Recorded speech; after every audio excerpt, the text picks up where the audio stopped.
আসসালামু আলাইকুম বন্ধুরা, সবাই কেমন আছেন? আলহামদুলিল্লাহ, আমিও পান্না খুব ভালো আছি। বাট অনেক দিন পর আমার পায়রাগুলোকে নিয়ে ভিডিও করলাম আর ভয়েস দিলাম। তো এই তো বন্ধুরা, প্রথমেই দেখতে পাচ্ছেন যে আমার ঘরোয়া পায়রা। তো এখানে হচ্ছে কালোটা হচ্ছে নর আর সাদাটা হচ্ছে মাদি। তো নরটা হচ্ছে আমার ঘরেরই পালা কবুতর, ওকে আমি বাচ্চা থেকে বড় করছি, ডিম থেকে অন্য জোড়া থেকে বড় করা হয়েছে। তো ওর সাথে এই সাদা কালো পায়রাটাকে কিনে আনছি হচ্ছে 6 মাস আগে। তো 6 মাস আগে ওকে 4 মাস বলে দিয়েছে। তো 4 মাস আর 6 মাস কয় মাস হলো?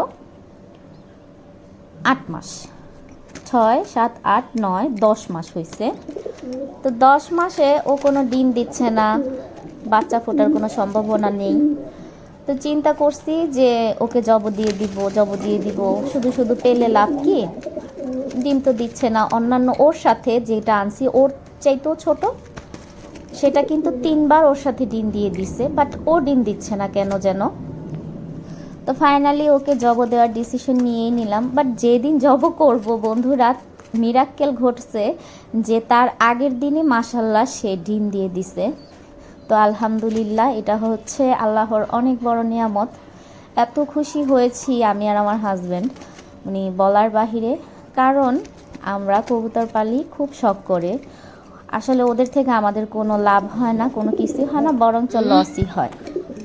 যাই হোক, তারপর এই প্রথম ডিম থেকে মাশাল্লাহ ওর প্রথম বাচ্চা ফুটেছে কালকে একটা, ওই যে বড়টা। আর এই যে সামনের যে ছোট বাচ্চাটা, এই বাচ্চাটা আজকে কিছুক্ষণ আগেই ফুটেছে, আমি ভিডিওটা নিয়ে নিয়েছি বন্ধুরা।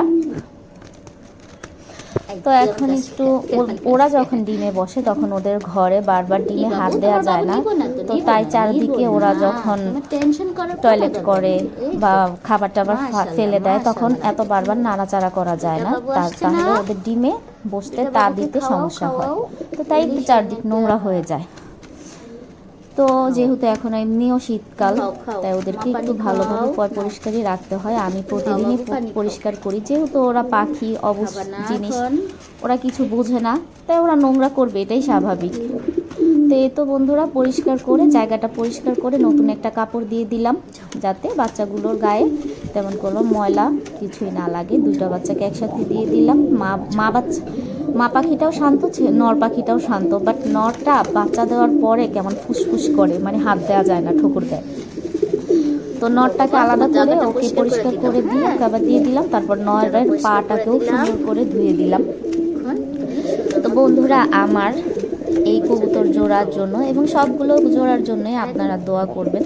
তো এই তো নর কবুতরটা, এটা আমার অনেক শখের কবুতর ছিল, আমার হাজব্যান্ডের অনেক শখের কবুতর। তো দেখেন পাটা কি চিকচিক করতেছে। ওর জন্মের পরই 10 দিনের মাথায় ওর পায়ে চুড়িগুলো লাগিয়ে দেওয়া হয়।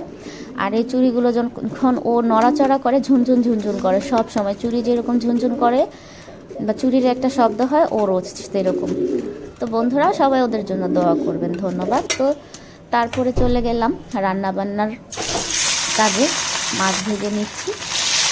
ওদেরকে অনেক সময় দিয়েছি, সকালে উঠে আমাকে আল্লাহর নাম নিয়ে ওদেরকে সময় দিতে হয়।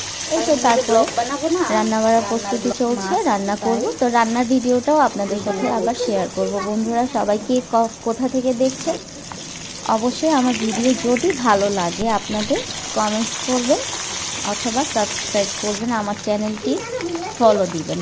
আসসালামু আলাইকুম।